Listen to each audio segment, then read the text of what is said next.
none. He forced optimism and confidence out of distrust and sorrow. It is not possible to compare an individual of his stature to commonly applied models of leadership and sagacity.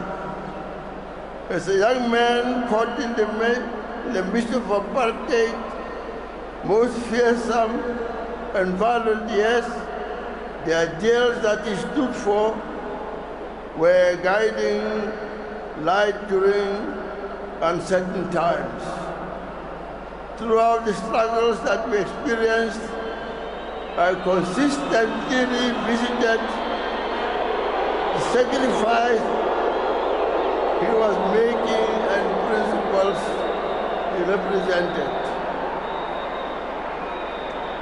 My path with Madiba first crossed in the early 50s at the London Railway Police Station.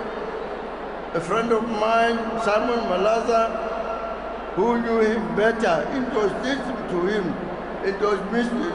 me to him as a Mr. Mandela, quote, a very wise man